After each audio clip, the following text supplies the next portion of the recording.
Hello, everyone. I'm back again with yet another serious, powerful, important, and eye opening message. And the title, subject, or topic of this message is the tribulation period and the great tribulation period, because there's a difference between the two. The first phase of it lasts for 3.5 years, and there's tribulation saints on the earth during that period, and real people on that earth during that period. But after the last 3.5 years, it's just only God pouring out His undiluted wrath on the kingdom of darkness. Okay, and that's the Satan, the demons, and the fallen angels. I mean, He pours it out without mixture of mercy because they can't die anyways. When that time comes, there's gonna be no real humans left. This is what you never hear in church or anywhere else for that matter. But God laid this on me. And before I really get into this message and this topic, this subject, this message or whatever, I would just like to say that if you think everything is a joke and a game, don't listen to this. If you're offended by the subject matter, don't listen to this, because if you get offended, then it's not my fault because I done warned you. Okay, if you don't believe that there's a heaven, that there's a hell, that there's a devil, that there's a God, and the spirit realm exists, and that someday soon. I'm gonna say that life is gonna come to an end. If you don't believe any of that stuff, don't waste your time. Don't waste my time. Don't waste God's time. And moreover, when y'all address me, please don't disrespect me by referring to me, but with masculine pronouns. I am a 30-year-old, 30 some, not 30-year-old. I wish, but I'm a woman in her mid 30s. Okay, yes, I know my voice is I know my voice is heavy. I had to tell you why in some other message, but anyways, but please address me using female terms and terminology and feminine pronouns and stuff. Okay, not everybody's transgender or what. Not everything on this earth is a conspiracy, but a lot of things are. Okay, doesn't mean that a lot of things aren't. Okay, so just stop the foolishness. And if you don't like my voice or anything like that, but of course, I heard worse and stuff. Miley Cyrus and Ariana Grande and some others. They got the weirdest voices I ever heard. Y'all never pick on them. But anyways, I mean, if you don't like how I sound or message I'm giving, please don't watch this. Okay, just go watch those other stupid, foolish, idiotic, plastic-looking, popular YouTubers that and get to take your mind off the realities of life. And they so phony, man. I know y'all not happy. I know y'all are demons. Okay, I'm not stupid. You put on all the fake smiles you want. Okay, I mean it's not gonna fool me. Make everybody else out there fool, but you're not fooling me. I don't know anybody in their right mind won't follow such individuals anyway. They are so annoying and irritating. And so just everything is just so affecting and stuff. They're so shallow and superficial. It's just like foolishness or something. But the kingdom of darkness, they don't assist with foolishness themselves. They try to get us hooked on foolishness. But moving forward, as we very well know, those of us that are in the faith and know what's going on, as far as the spiritual state of the world is concerned. Okay, the next earth-shattering event, and it's like these reptilians are making a huge deal out of this health crisis. So, and like is it that like you won somebody to the Lord or had this great ministry, you went out and got that stupid idiotic shot, which nobody knows what's in it. But anyways, I mean they hung up on foolishness. They obsess over the flippantest, stupidest mess, and I even see this in the religious world. They take a sin or whatever and some little flowery mess and they'll make a huge deal out of it. Who cares? Okay, we got bigger fish to fry than that foolishness y'all spouting. But anyway, the next earth shattering event, I'm talking about something that's gonna indefinitely change our lives forever. No matter whether you're a saint or sinner, angel or demon. I mean, our lives gonna change forever. Okay, it will never be the same, according to my late pastor. Okay, to quote my late pastor, your life will never be the same. If you're part of the body and the bride of Jesus Christ, your life is going to improve, astronomically, okay? But if you are unsaved and you're part of the kingdom of darkness and you worship the devil, whatever, it's not going to end well for you. That's all I got to say. And people think that, and preachers out here giving people false hope that they're going to be able to get saved during the tribulation period. But y'all hear me and hear me well. The same thing applies to salvation during the tribulation period as it does what is 11th hour salvation, whereas somebody's on their deathbed and they get saved or whatever. I'm gonna just draw the differences, and I mentioned this in a previous message that I did, but I didn't have time to expand upon it. I would just like to say that if you didn't know the truth, by the way, before you got on your deathbed, whether it's before you got on your deathbed or before the rapture took place and tribulation begun, you have a chance to be saved, okay? Like those indigenous natives. Y'all wonder why. Well, I said, why about the people that never heard the gospel? I mean, God gonna take care of that. Don't worry about that.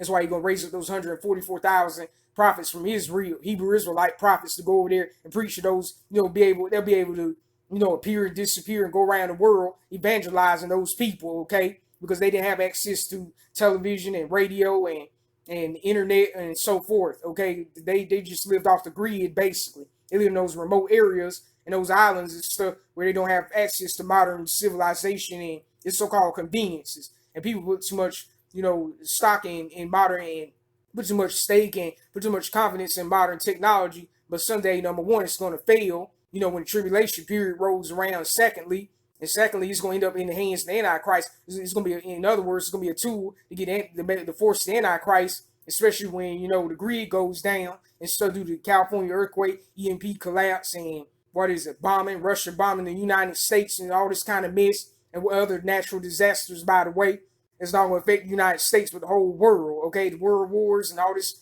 stuff is going to cause famines and so forth. And on top of that, God pours out plagues on the earth and stuff. It's pouring out plagues. 7 trumpets, 7 vials, and 7 I forgot. 7 trumpets, 7 vials, and 7 seals or whatever.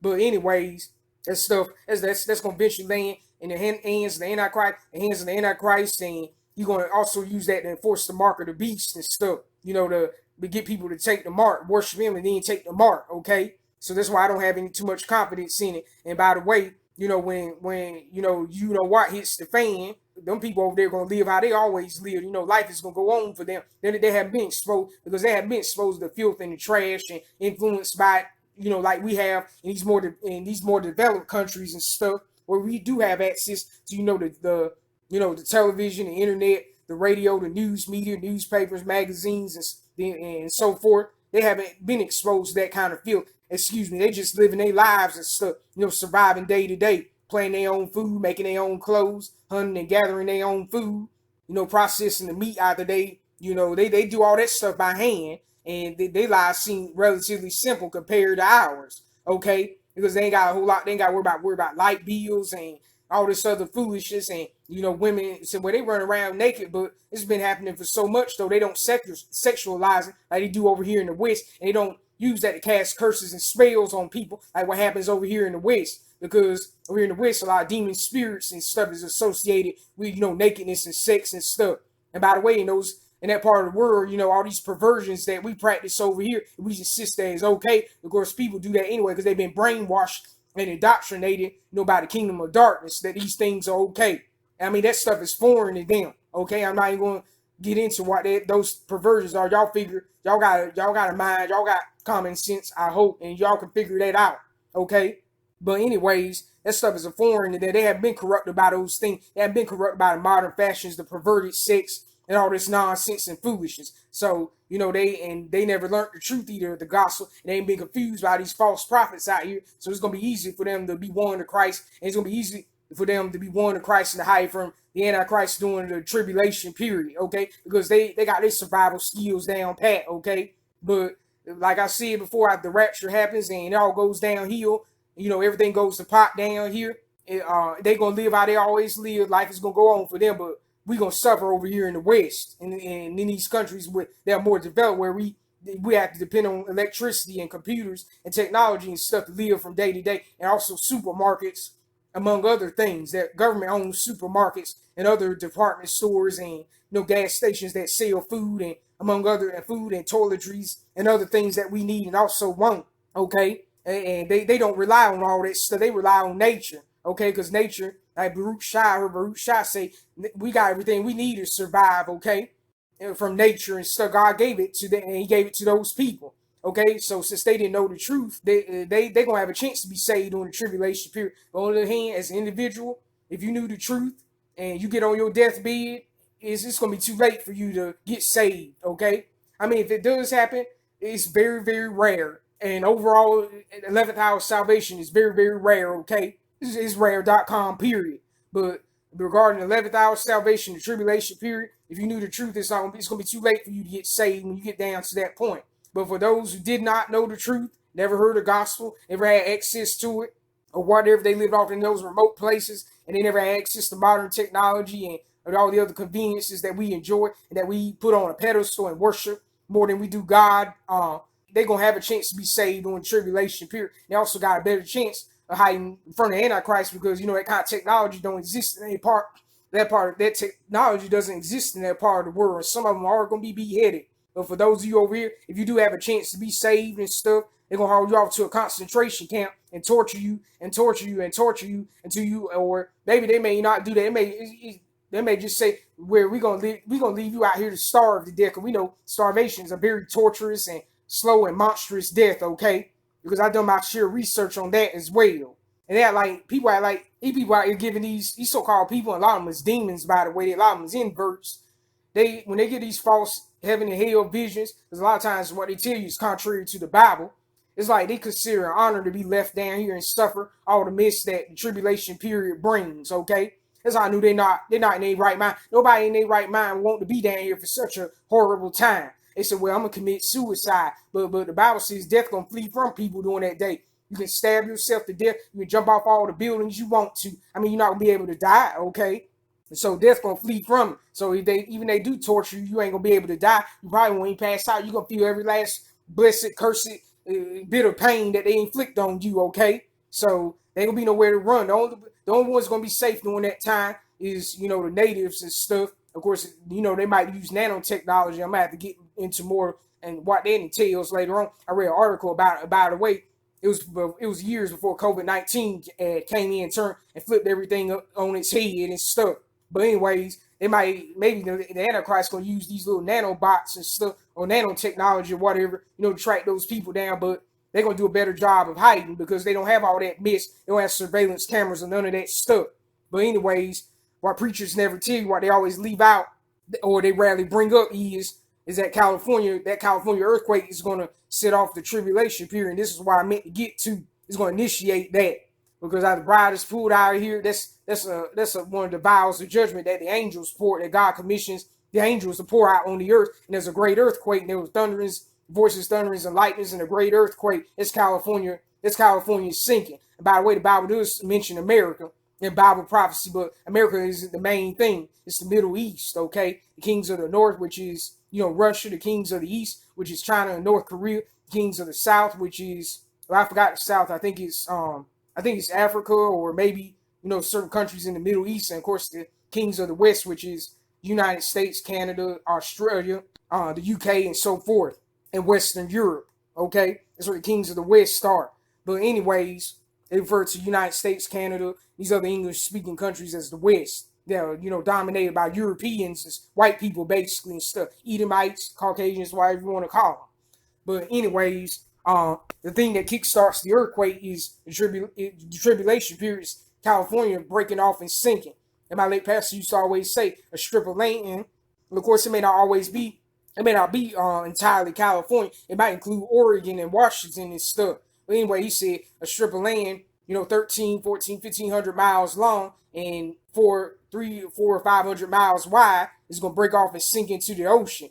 Just beneath the waves of the Pacific Ocean, because California is honeycomb. That means when I asked my younger sister a number of years ago what it meant, I didn't think she'd be able to answer, but she told me. She said it meant hollow, okay? It's hollow under California. Just like your disc hangs out and stuff, and you're able to put your feet under. That's how it is with California. It's just a bar hanging out there over the ocean. But anyways, that's the thing that's going to start the tribulation period. And, knock out all the electricity and cause all these cataclysmic changes and stuff. And it's going to cause the economy to crash. That's the thing that's also going to cause the economy to crash and stuff, which gives the Antichrist the green light to come on the scene and take over the world, okay? And present, solutions to this big problem that we have. And it's going to cause the deaths of many millions of people.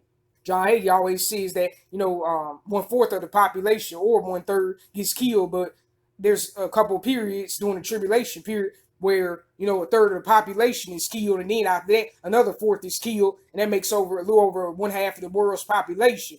As I told y'all before, and I'll say it again, most people on this earth is not real, so pretty much all of them are going to be all clones, okay?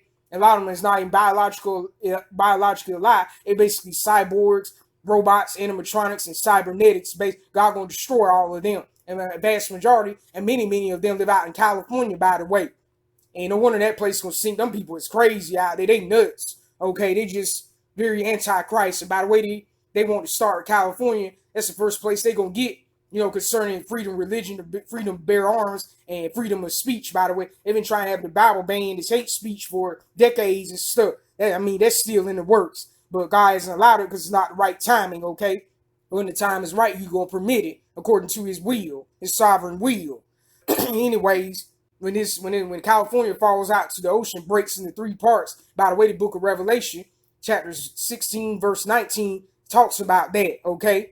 So, and I don't know why preachers leave that out. It's like they pick certain parts of, and teachers and evangelists, they pick certain parts, and these so-called Bible teachers and stuff, they pick certain parts out of the book of Revelation, just, read over the other parts and stuff. I guess they don't want to offend anybody that lives out there. So y'all need to get out of California if you're living over there. But anyways, the California earthquake is going to be the game changer, okay? When it sinks and, it does all this damage and causes all these natural disasters, people are going to be homeless. People are going to be without running water, electricity, or toilets that flush, because this is going to affect the entire world like COVID-19 has. And this is the point that I wanted to make when, after the rapture takes place, as I had talked about in a previous message, audio topic, message, or whatever. As I see it, the point that I made was, life is, next thing is going to happen is major thing in Bible prophecy is going to be the rapture, okay? That's going to be a game changer. After that, California falls in the ocean, sinks, and then it kickstarts the tribulation period. But I also wanted to say that for a little while, and I'm going to close this down, for a little while after, the bride is raptured out, your life is going to go on as normal. I don't have time to list the reasons why, but even my late pastor said that by the anointing of the Holy Spirit, he always thought that, the rapture, well, I'll get to that some other time, but life is going to go on. Somebody said for how long? For weeks, or at least for days, weeks, or even months. At least it's going to be weeks or months, okay? And months at the most. At least weeks, but at the most months, okay? We're going to be up in heaven. God's people are going to be up in heaven watching the news media, as they done with this current health crisis, tell a bunch of lies and make up excuses about why all these millions of people have disappeared and stuff. And as usual, they're going to make up a bunch of lies, and we going to be watching from heaven and laughing and mocking and making fun of these people down here that are scratching their heads, trying to figure out what's going on, what happened to us and stuff. And they're going to say, well, they were kidnapped by aliens. God was just going to give them a few days, weeks, or months, to try to figure out what's going on. And since they think they know so much, they know more than, those so-called Jesus freaks, okay? You're going to sit in heaven laughing at them. And God going to laugh at people. This is another thing preachers never tell you. When that time comes and people cry out to God to be saved and stuff, God going to laugh at you. Like my late pastor said, y'all better call on God now, because there's coming a time when you're going to try to see God, He ain't going to be found. He going to laugh at you you better find Jesus now, because there's coming a time that He going to laugh at you. You ain't going to be able to find Him, okay? And so God sits up in heaven. He said the heaven's going to become brass, and God will not hear your prayers and stuff. He's sitting there. He's going to sit up there and laugh at those on the earth that mocked Him, that wanted to live life contrary to His Bible and all this nonsense and foolishness. Preachers always present God as being soft. They present Jesus as being white and lily white and all this kind of Middle Eastern or whatever, which He's not. He's a black man. And no, He's not soft, because if he really was, why He letting all this bad stuff happen, okay? But since there's not much time for me left, well, there's no further ado. I've all been blessed by this. I hope you learned something new. Please stop listening to these false prophets. If you see them come up with these revelations and stuff, and their lies contradict, and they're not, and you can see that they're cloned or whatever, their lies contradict, how Christians, how true believers ought to be, then you just, skip on, you can just skip over and stuff. Just delete them videos out of your feed and stuff. But there's no further ado. I'm out. Peace. Y'all be blessed. Shalom.